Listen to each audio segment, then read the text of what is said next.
Bismillahirrahmanirrahim. Assalamu alaikum, dear students. Me, Professor Alim Sher, for your biology teacher. Today we are going to discuss test number 6, that is related to communication, lecture number 3. Let's move for test discussion.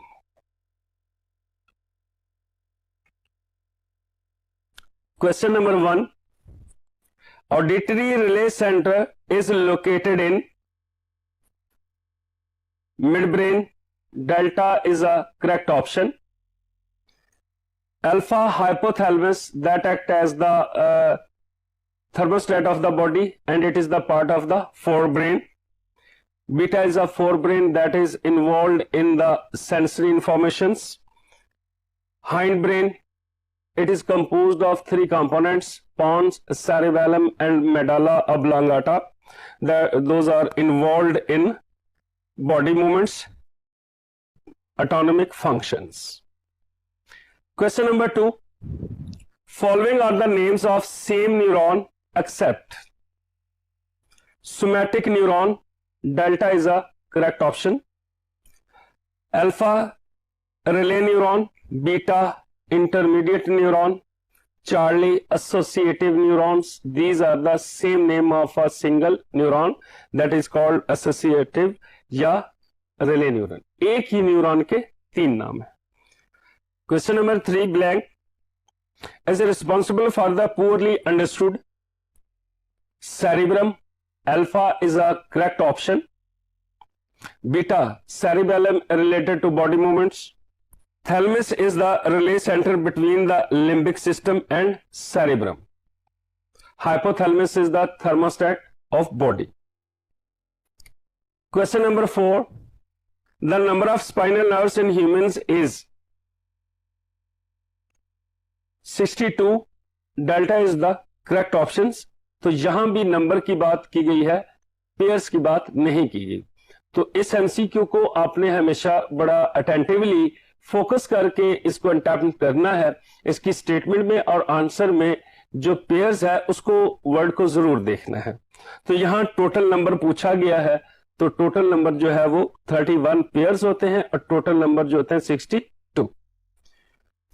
Question number 5. Blank have long axon that runs from the central nervous system to the effectors. Motor neurons. Alpha is a correct option. तो motor neurons जो है central nervous system से effector की तरफ जाते हैं और इनके एक्सॉन्स की लेंथ ज्यादा होती है. जितना इफेक्टर सेंट्रल सिस्टम से दूर होगा उतनी ही उसकी एक्सॉन की लेंथ होगी. सेंसरी न्यूरॉन जो बीटा ऑप्शन है, they collect information from receptors and send to the central nervous system. Relay neurons and associative neurons, these form the control center या central nervous system, brain and spinal cord. तो ये information sensory neuron से लेते हैं, process करते हैं और फिर मोटर न्यूरॉन्स को देते हैं for effectors response. Question number 6. Primary sensory areas are located in cerebral cortex. Alpha is a correct option. Cerebral medulla, cerebellum, medulla oblongata. These are related into the autonomic functions and body movements. Question number 7. Which one of the following conditions best describes active membrane potential? Correct option is a delta. तो इसको dear students हम white board पे जरा neuron को बना के देखते हैं ताकि आपको ये बात आसानी से समझ आ जाए. चलते हैं व्हाइट बोर्ड की तरफ. ये एक न्यूरॉन मैं बना रहा हूं. ये इस न्यूरॉन की प्लाज्मा मेम्ब्रेन है, इसकी फिर सेल बॉडी.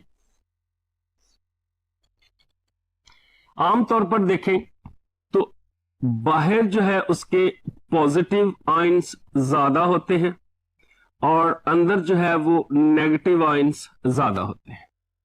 जब ये सूरत-ए-हाल होती है कि बाहर प्लाज्मा मेम्ब्रेन के पॉजिटिव आयन ज्यादा हो और अंदर जो है वो नेगेटिव आयंस ज्यादा हों, तो उस वक्त ये पोलर स्टेट इसको कहते हैं, पोलर स्टेट। और ये है प्लाज्मा मेम्ब्रेन ऑफ न्यूरॉन।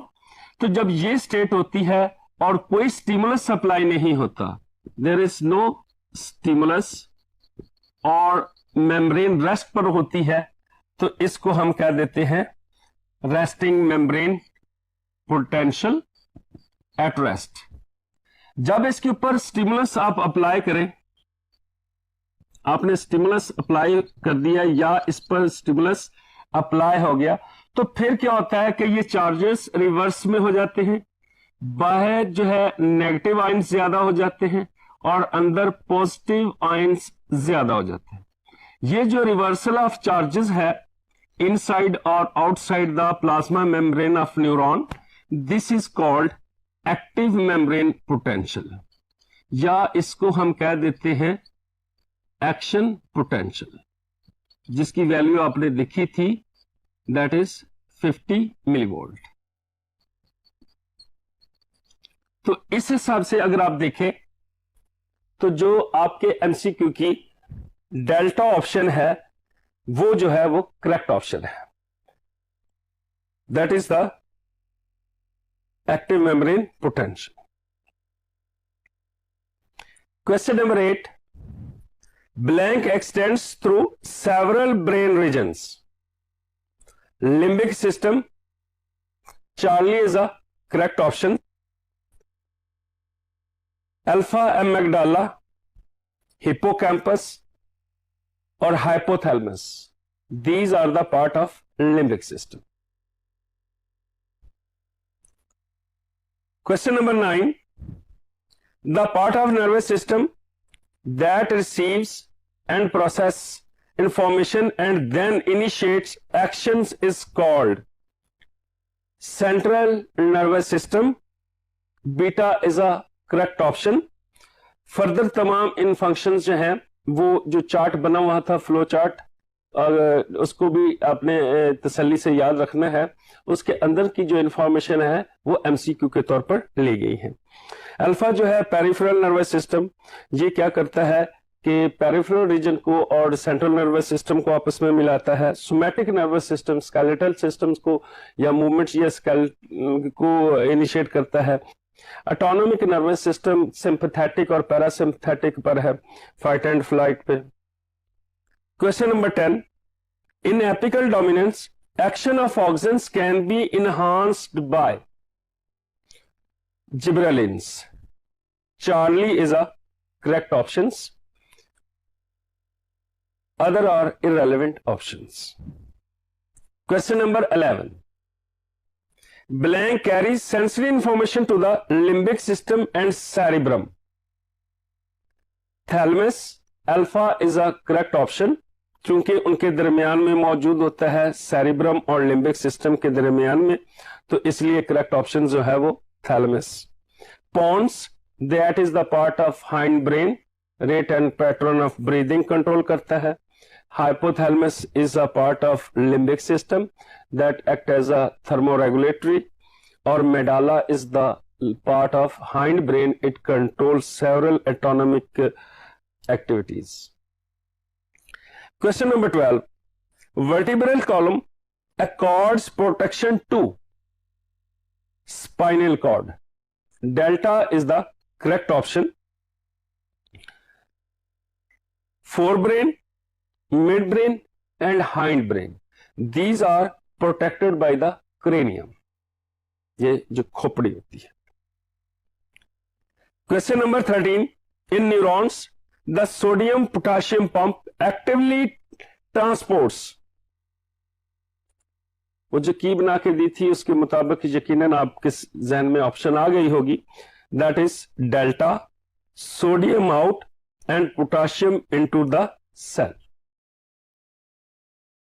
उसको अगर आप देखें तो जो की मैंने बना के दी थी उसको अगर एक नजर देखें तो जो पोटाशियम सोडियम पंप मौजूद होता है, इस पंप की मदद से क्या होता है कि 3 सोडियम को हम इस तरह करते हैं एरो से, यानी ये आउट है, is equal to 2 potassium ions, और ये डाउनवर्ड एरो जो है वो शो करता है कि मूवमेंट इनसाइड में, यानी बाहर से जो अंदर की तरफ जा रहे हैं और फिर जो अंदर से बाहर की तरफ निकल रहे हैं, तो ये एरो जो है वो उसको शो करते हैं। Question number 14, the major coordinating centre in the body for the regulation of hunger, the menstrual cycle, water balance, the sleep wake cycle is hypothalamus. Charlie is the correct option. Hippocampus का ताल्लुक alpha memory से, learning से। Thalamus again a relay centre between limbic system and cerebrum. और pons that is the part of hind brain and involved in rate and patterns of breathing, filtration of informations. Question number 15, the major part of brain that act as a relay center, midbrain, beta is a correct options, क्योंकि जो mid brain है वो fore brain और hind brain के दरमियान में relay centre है, that's why कि beta is a correct option. Question number 16, Nissls granules are groups of ribosomes associated with rough endoplasmic reticulum of nerve cells.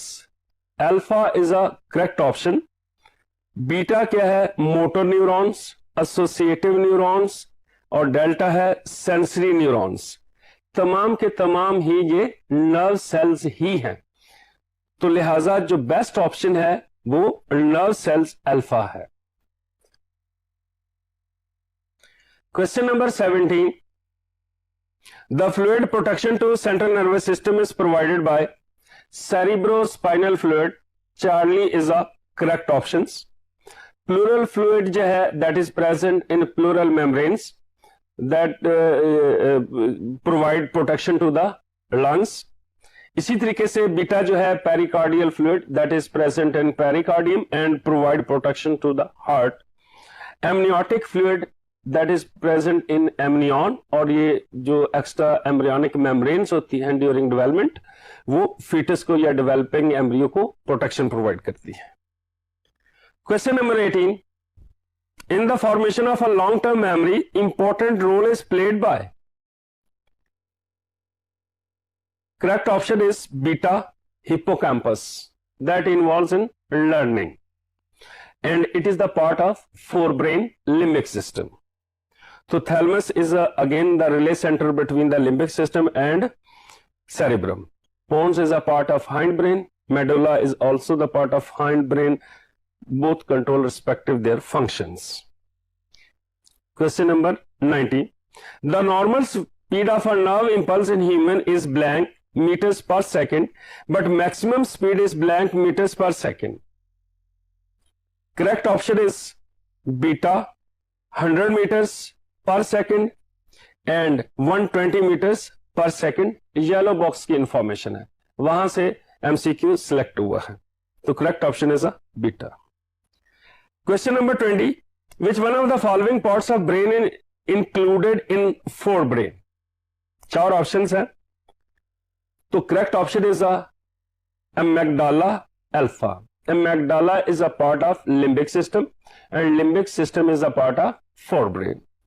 Beta जो है medulla, Charlie pons, delta cerebellum, these are the part of hindbrain. Question number 21.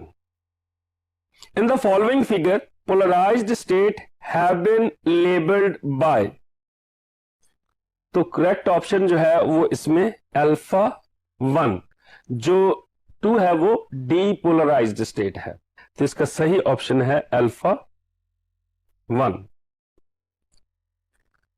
Question number 22, ventral root of spinal cord contains axon of motor neurons. Charlie is a correct option. Figure जहां बनी हुई थी आपकी book में reflex action और reflex arc की, तो उसमें अगर आप देखें तो जो फिंगर टिप से रिसेप्टर से मैसेज आ रहा था स्पाइनल कॉर्ड की तरफ, उसको हम कहते हैं सेंसरी न्यूरॉन, और उसका डेंड्रॉन होता है, और उस सेंसरी न्यूरॉन्स की जो सेल बॉडीज हैं वो कलेक्ट होकर स्पाइनल कॉर्ड के बाहरी गैंग्लियन बनाती हैं, जिनको हमने कहा था डोर्सल रूट गैंग्लियन। जब वहां से इंफॉर्मेशन स्पाइनल कॉर्ड के अंदर एसोसिएटिव न्यूरॉन्स के पास जाती हैं, तो वो जो प्रोसेस्ड इंफॉर्मेशन मोटर न्यूरॉन्स को पास ऑन करते हैं, तो मोटर न्यूरॉन्स के जो डेंड्राइट्स हैं वो छोटे होते हैं, एसोसिएटिव न्यूरॉन्स के साथ अटैच्ड होते हैं and present inside the spinal cord. Similarly, the cell bodies of motor neurons also present in the spinal cord. तो जो मोटर न्यूरॉन्स की सेल बॉडीज की कलेक्शन है दैट इज कॉल्ड गैंग्लियन, और वो गैंग्लियन मोटर न्यूरॉन्स की cell bodies का that is present in the spinal cord, और वही बनाता है ventral root of spinal cord. Alpha है एक्सॉन्स ऑफ सेंसरी न्यूरॉन्स, नहीं। Beta dendrons of sensory neurons, नहीं, क्योंकि ये तो बाहर होते हैं स्पाइनल कॉर्ड के। इसी तरीके से जो एक्सॉन्स ऑफ सेंसरी न्यूरॉन्स हैं तो वो तो आगे उसके अंदर जरूर जाते हैं सेंसरी न्यूरॉन स्पाइनल कॉर्ड के अंदर, लेकिन वो वेंट्रल रूट नहीं बनाते, वो डोर्सल साइड पर होते हैं। डेंड्राइट्स ऑफ मोटर न्यूरॉन्स, ये भी अटैच होती हैं एसोसिएटिव न्यूरॉन्स के साथ, लेकिन होती भी स्पाइनल कॉर्ड में है, लेकिन वो रूट गैंग्लियन नहीं बनाती, क्योंकि that is the collection of cell bodies. Question number 23, receptors of smell are classified as chemoreceptors. Alpha is a correct option. Chenoreceptors, and these are called touch receptors. Photoreceptors, these receive the stimuli of light like ice and rods and cones. Nociceptors, these are the pain receptors. Question number 24, the center for great many reflexes is spinal cord. Charlie is the correct options, क्योंकि spinal cord जो है, इससे जो spinal nerves arise होती हैं they form the peripheral nervous system, तो लिहाजा ये जो रिफ्लेक्सेस है इमीडिएट जो इसके करीब वाक़ होते हैं उनको कंट्रोल जो है वो स्पाइनल कॉर्ड करता है। चल रहे थे आप तो पांव में कोई चीज लग गई, तो ये रिफ्लेक्सेस जो स्पाइनल कॉर्ड इसको कंट्रोल करेगा। पॉन्स का ताल्लुक rate and patterns of breathing से, it is the part of hind brain. Medulla is also the part of hind brain that control involuntary activities like blood pressure, breathing rate, and delta is a midbrain that is act as a relay center between the forebrain and hindbrain, and it is related to the vision. Question number 25. Mesenus and Pacinian corpuscles resembles in having encapsulated nerve endings. Charlie is a correct option. क्योंकि specialised है, जहां human skin की वो diagram book में बनी हुई है, तो खास स्ट्रक्चर्स हैं जो इनकैप्सुलेटेड होती हैं। अल्फा अगर आप देखें spiral and twisted nerve endings नहीं, बीटा नर्व एंडिंग्स इन पैपिली नहीं, वो फ्री होती हैं। इसी तरीके से डीपली लोकेटेड नर्व एंडिंग्स नहीं, तो सही ऑप्शन है Charlie, encapsulated nerve endings. Question number 26. Rest and rumination is controlled by parasympathetic system. Correct option is a Charlie. तो क्या है, जब आप रेस्ट में होते हैं तो कई ख्याली पुलाव पकाते हैं, सोचते रहते हैं, इमेजिनेशन करते रहते हैं, प्रोग्राम्स बनाते रहते हैं, उसे हम कहते हैं रूमिनेशन। तो इसका ताल्लुक जो है वो पैरासिम्पथेटिक सिस्टम से है। Central nervous system, somatic nervous system का ताल्लुक स्केलेटन से, सिंपैथेटिक नर्वस सिस्टम का जो ताल्लुक है फाइट एंड फ्लाइट से, और सेंट्रल नर्वस सिस्टम तो तमाम इंफॉर्मेशंस और एक्शंस को इनिशिएट करता है। Question number 27. Voluntary rate and pattern of breathing is controlled by cerebrum. Alpha option is a correct options. Cerebellum का ताल्लुक बॉडी मूवमेंट से, मेडाला का ताल्लुक वही ब्लड प्रेशर से, इनवॉलेंट्री एक्टिविटीज से, पोन्स का ताल्लुक rate and pattern of breathing से। तो यहां पर जो सबसे इंपॉर्टेंट बात है, जब पोन्स भी दिया गया है तो पोन्स जो है वो इनवॉलेंट्री जो एक्शंस होते हैं उनको कंट्रोल करता है। मेडोला और पोन्स का ताल्लुक जो है वो इनवॉलेंट्री ब्रीदिंग रेट से है, ब्लड प्रेशर से है।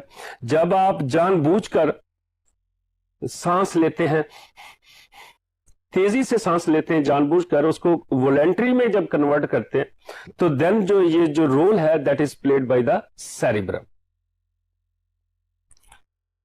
Question number 28, body position is maintained by cerebellum.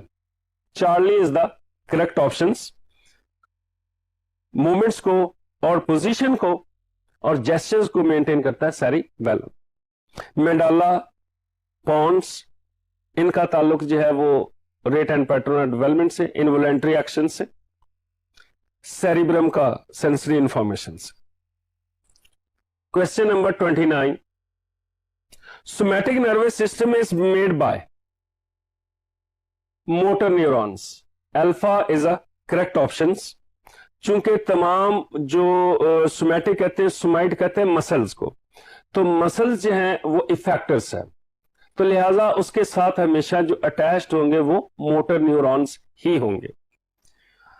Sensory neurons जो हैं वो हमेशा अटैच्ड होते हैं रिसेप्टर्स के साथ।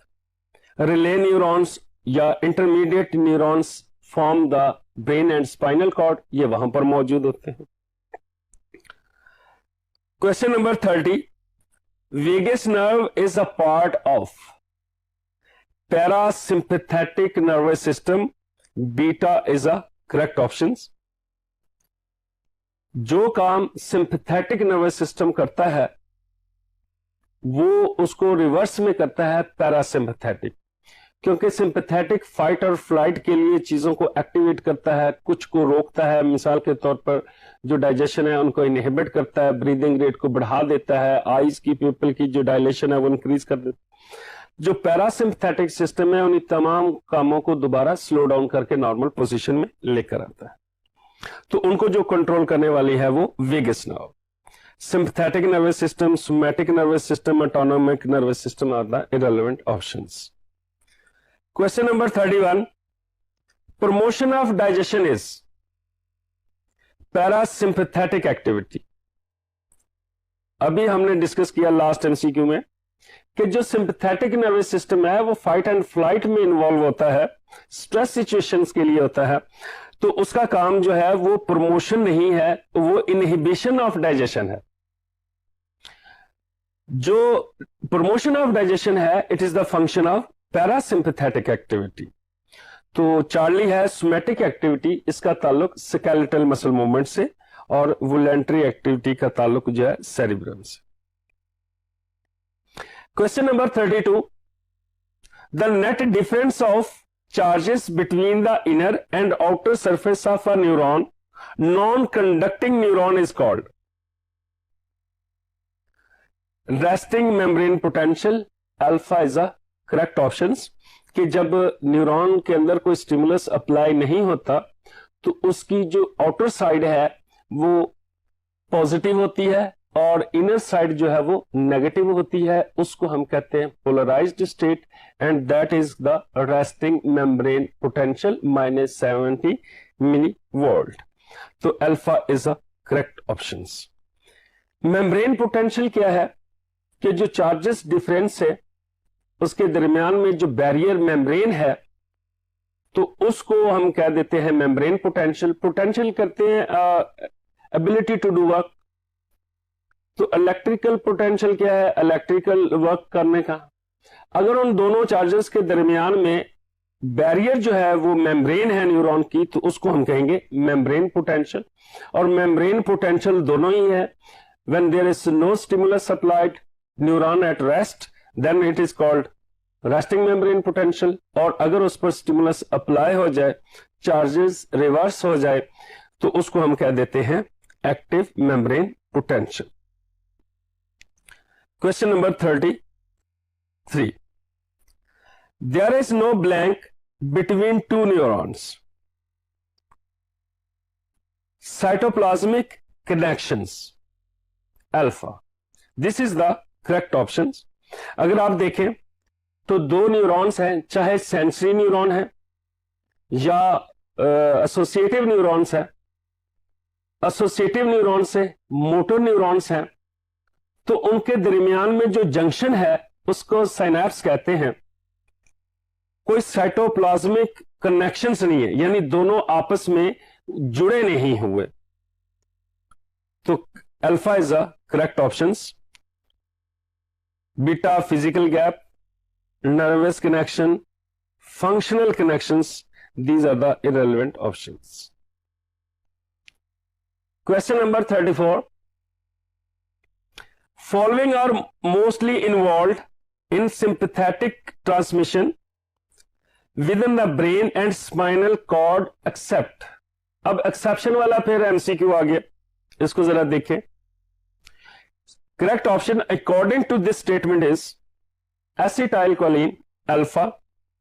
बाकी जो सेरोटोनिन, डोपामीन और एड्रेनालिन है, these are involve in transmission but within the brain and spinal cord.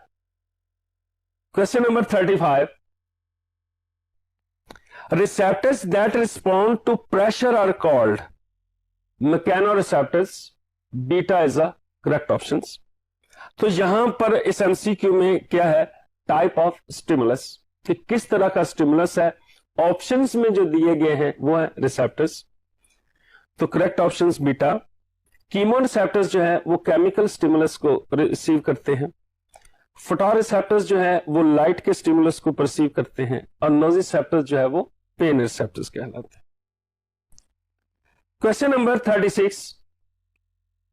Depolarisation occurs due to influx of sodium ions. Beta is a correct options. तो जो एक की बनाई थी कि 3 सोडियम बाहर और 2 पोटाशियम इन, तो उसको हम कह देते हैं इनफ्लक्स। डीपोलराइजेशन तो इसके वो उलट होता है। ये काम रेस्टिंग मेम्ब्रेन में, जब एक्टिव मेम्ब्रेन पोटेंशियल होता है तो उस वक्त जो सोडियम आयंस हैं वो बाहर से अंदर की तरफ आते हैं, यानी उस वक्त सोडियम गेट खुल जाते हैं। रेस्टिंग मेम्ब्रेन पोटेंशियल्स में जो सोडियम वोल्टेज गेट होते हैं वो बंद होते हैं। जब एक्शन पोटेंशियल यानी डीपोलराइजेशन को मैं अगर डी कोड करूं, इसका ट्रांसलेट करूं, तो इसका मतलब है एक्टिव मेम्ब्रेन पोटेंशियल या एक्टिव एक्शन पोटेंशियल। तो उस वक्त जो है सोडियम गेट ओपन हो जाते हैं और बाहर से वो अंदर की तरफ आना शुरू हो जाते हैं, इसलिए इसको कहते हैं influx of sodium ions. Beta is the correct option. 37। The simple reflex circuit include each of the blank elements of a neural pathway. Correct option is a beta 4। किस तरीके से, जरा देखते हैं इसको व्हाइट बोर्ड की मदद से, कि पहला जो है वो है रिसेप्टर्स। रिसेप्टर से इंफॉर्मेशन जाती है सेंसरी न्यूरॉन्स की तरफ। सेंसरी न्यूरॉन्स ये इंफॉर्मेशन लेकर जाते हैं एसोसिएटिव न्यूरॉन्स की तरफ, या उसको आप कहते हैं रिले न्यूरॉन्स। एसोसिएटिव न्यूरॉन्स जो हैं, जो ब्रेन और स्पाइनल कॉर्ड में मौजूद है, इंफॉर्मेशन की प्रोसेसिंग करके ये भेज देते हैं मोटर न्यूरॉन्स को। जो मोटर न्यूरॉन्स हैं वही मैसेज कन्वे करता है इफेक्टर्स को। Effectors these are glands and muscles.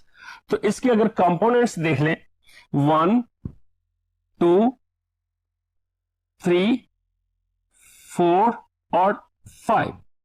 अब यहां जो 4 की ऑप्शन है उसको अगर आप देखें तो सेंसरी न्यूरॉन्स जो हैं, बहुत सारे ऐसे जो स्टिमुलाई हैं जिनको सेंसरी न्यूरॉन ही एज ए रिसेप्टर काम करता है, एज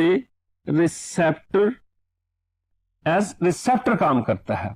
तो उस वक्त कंपोनेंट्स कितने हो जाएंगे, फिर सेंसरी न्यूरॉन 1, जो एसोसिएटिव न्यूरॉन है वो 2, मोटर न्यूरॉन्स जो है वो 3 और इफेक्टर्स जो है वो 4 हो जाए। तो बेसिक कंपोनेंट्स जो है वो 4 ही है।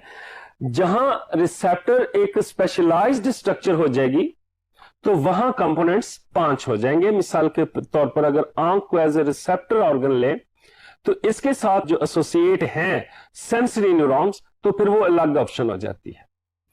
तो जब sensory neuron as a receptor काम करें तो फिर कंपोनेंट्स 4 होते हैं। इसलिए लफ्ज जो कीवर्ड है वो है सिंपल रिफ्लेक्स सर्किट, यानी कि sensory neuron act as a receptors. Question number 38, nerve cell get insulation by myelin. Charlie is the correct options कि नर्व सेल्स के इर्द गिर्द जो Schwann cells myelin sheath secrete करते हैं, that act as a insulator. और fat lipids होती हैं, लिपिड्स और पुअर कंडक्टर्स ऑफ इलेक्ट्रिसिटी। तो नर्व सेल से यहां मुराद क्या है? न्यूरॉन्स। और न्यूरॉन्स के कहां पर ये माइलिन शीथ हो सकती है? वो होती है डेंड्रॉन्स के ऊपर और एक्सॉन्स के ऊपर। अल्फा है न्यूरॉन्स, नर्व सेल्स को ही न्यूरॉन्स कहते हैं। मसल सेल्स को तो हम कह देते हैं इफेक्टर्स, वो मसल टिश्यूज है, मसल सेल्स हैं। और जो ग्लियल सेल्स हैं, these are the structural and also structural unit of the brain nervous system. तो नर्वस सिस्टम में ग्लियल सेल्स 50% होते हैं जिनका काम होता है न्यूरॉन्स की प्रोटेक्शन करना और नरिशमेंट करना। और इनका ही एक टाइप थी जिसे हम कहते थे Schwann cell that secrete the myelin sheath. The correct option question number 38 is a Charlie myelin. Question number 39, sex hormones belong to the blank category of hormones. Steroid. Beta is the correct option. तो अगर हम chemistry देखें मुख्तलिफ hormones की, तो lecture के दौरान भी हमने देखा था कि क्लास ऑफ हार्मोन और उनकी जो क्लास क्या है और हार्मोन्स की एग्जांपल्स क्या है। जो प्रोटीन्स के बने होते हैं वो कौन से हैं? Insulin and glucagon. जो अमीनो एसिड एंड डेरिवेटिव्स के बने होते हैं वो कौन से हैं? Thyroxine, epinephrine and norepinephrine. इसी तरीके से पॉलीपेप्टाइड के जो बने होते हैं वो है वेसोप्रेसिन या anti diuretic hormone and oxytocin. Steroid में सेक्स हार्मोन जो हैं जिसमें एस्ट्रोजन है, प्रोजेस्टेरॉन है, टेस्टोस्टेरॉन है। और एक नॉन सेक्स हार्मोन भी है जिसे हम कहते हैं कॉर्टिसोल, एड्रिनल ग्लैंड से निकलता है। Question number 40, time taken by a nerve cell from depolarisation to recovery state is. ये जो फिगर आपकी बुक में 17.5 दी गई है, यहां से नीचे जो स्टेप लिखे हुए थे वहां से ये एमसीक्यू सिलेक्ट हुआ है। तो इसका जो टाइम पीरियड है वो है 2 to 3 milliseconds. Charlie is a correct option. Question number 41. Islets of Langerhans contain maximum number of insulin secreting cells. Alpha is a correct option. तो मैक्सिमम नंबर जो होते हैं वो बीटा सेल्स के होते हैं। Beta cells of Langerhans, islets of Langerhans secrete the insulin and alpha cells of the islets of Langerhans secrete the glucagon and they are present in less number. तो लिहाजा beta option भी नहीं हो सकती। Somatostatin secreting sales ये भी नहीं हो सकती, और बाइल सिक्रेटिंग सेल्स जो कि बाइल के लिवर के अंदर मौजूद होती है। तो बाकी तीनों irrelevant options. Question number 42, glucagon is essentially blank to insulin. अब दोनों का रिलेशन पूछा गया है, तो रिलेशन क्या है? एंटागोनिस्टिक।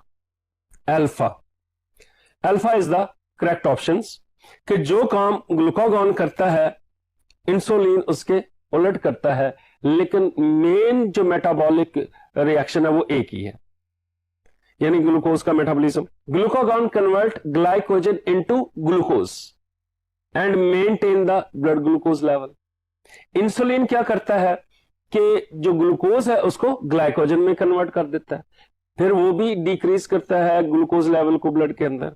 तो लिहाजा काम तो ग्लूकोज लेवल का ही है, यानी ब्लड के अंदर ग्लूकोज लेवल को मेंटेन ही करना है, लेकिन दोनों एक दूसरे के अपोजिट काम करते हैं। तो एनालॉगस का मतलब होता है सिमिलर फंक्शंस, होमोलॉगस का मतलब होता है सेम स्ट्रक्चर्स। तो करेक्ट ऑप्शन इज अल्फा।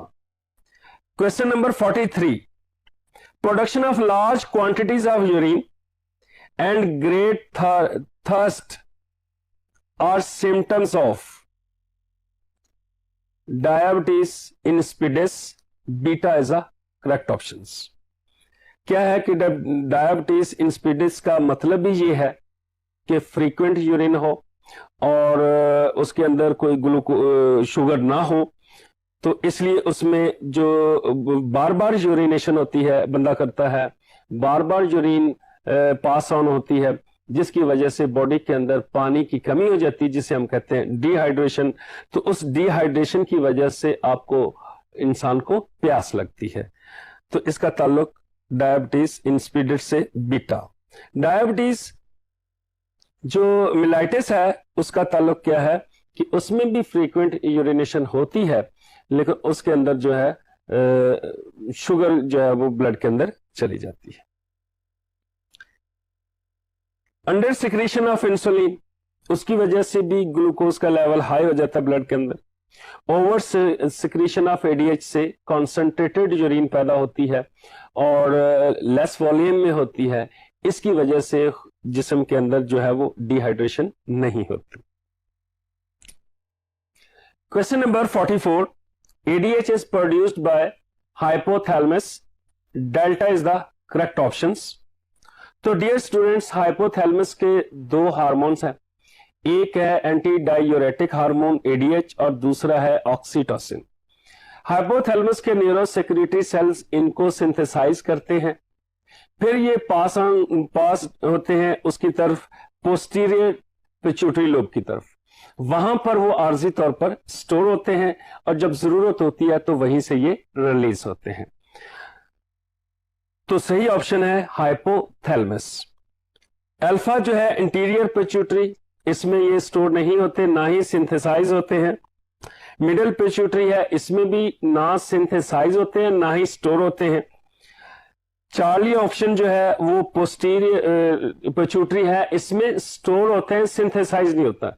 जबकि एमसीक्यू की जो लैंग्वेज है या डिमांड है वो ये है कि एडीएच इज प्रोड्यूस्ड यानी सिंथेसाइज्ड।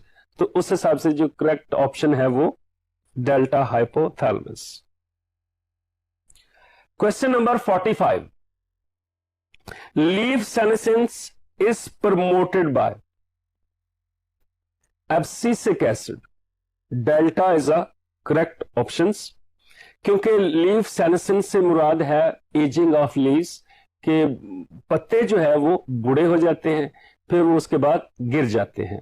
तो उनके जो गिरने और एजिंग के अमल को प्रमोट करता है वो करता है abscisic acid, that also called abscisin. उसके बाद पत्ते गिर जाते हैं, एब्सियन हो जाती है। बाकी जो ऑप्शंस हैं ऑक्सिन, जिब्रेलिन्स, ये उसकी काइनेटिन और ये प्रमोटर्स हैं, उसको इनहिबिट करते हैं लीफ सेनेसेंस को और प्रमोट नहीं करते। एब्सिसिक एसिड सिर्फ प्रमोट करता है। Question number 46, abscisic acid is antagonistic to gibberellins with respect to. यहां इन दोनों का जो रिलेशन पूछा गया एंटागोनिस्टिक का, तो उसको आप देखें फ्लावरिंग के हवाले से, photoperiodism, delta is the correct options. अगर आप दोनों का जो फोटो पीरियड का ताल्लुक था फोटोपरियोडिज्म का, उसका मतलब यही होता है कि लाइट पीरियड जो है that induce the flowering in plants. तो जिब्रेलिन्स क्या करता है कि ये क्या करता है, many substitute for red light and promote flowering in long day plants but inhibit in short day plants. While abscisic acid क्या करता है, may substitute the for red light and promotes flowering in short day plants and inhibits in long day plants. दोनों का एक दूसरे के opposite काम है। तो correct option is a delta photoperiodism. Alpha है वर्नलाइजेशन, इसमें टेम्परेचर का इफेक्ट है फ्लावर इंड्यूस करने में, जो chilling temperature 4 degree centigrade. Phototropism का ताल्लुक जो है लाइट की वजह से मूवमेंट ऑफ प्लांट है। जियोट्रोपिज्म भी मूवमेंट ऑफ प्लांट है टुवर्ड्स द अर्थ। तो वो प्लांट मूवमेंट है, यहां पर बात फ्लावरिंग की हो रही है, तो सही ऑप्शन है delta. Question number 47, in briefing industry malting is promoted by GA3, beta is the correct options. कि ये जो मशरूबात वाली फैक्ट्रियां होती हैं उसके अंदर जो माल्टिंग का यानी फर्मेंटेशन का जो प्रोसेस होता है, जिसमें एंजाइम भी इन्वॉल्व होता है अल्फा अमाइलेज, तो उसको प्रमोट करता है GA3 सिंथेटिक जिब्रेलिन है। अल्फा को देखें तो वो भी सिंथेटिक जिब्रेलिन है that promote fruit setting. Charlie जो है वो सिंथेटिक ऑक्सीजन है, naphthalene acetic acid selective wheat killer है। इसी तरीके से 2,4-D यानी 2,4-डाई क्लोरोफिनॉक्सी एसिटिक एसिड, ये भी सिंथेटिक ऑक्सीजन है, तो ये माल्टिंग को प्रमोट नहीं करता। पार्थिनो कार्पी को प्रमोट करता। Question number 48, blank are produced commercially from fungal cultures.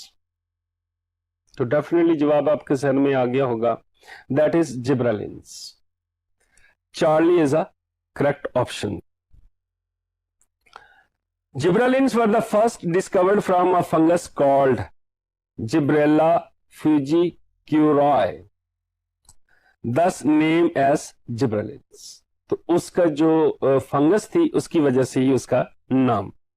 Question number 49, geotropism is promoted due to the lower concentrations of auxins. Beta is the correct options. चूंकि root है तो रूट में low concentration तो promote करता है oxygen root growth को। Root जो है that show the positive geotropism, अर्थ की तरफ मूव करती है। तो high level of oxygen inhibit the root growth, लेकिन सेकेंडरी रूट जो है उसको भी ये बढ़ाता है ऑक्सीजन्स। तो लिहाजा 49, question number 49, geotropism promoted due to the lower concentration of oxygens. Beta is a correct options. Gibberellin, cytokinin, abscisic acid इसमें इन्वॉल्व नहीं होता। Question number 50,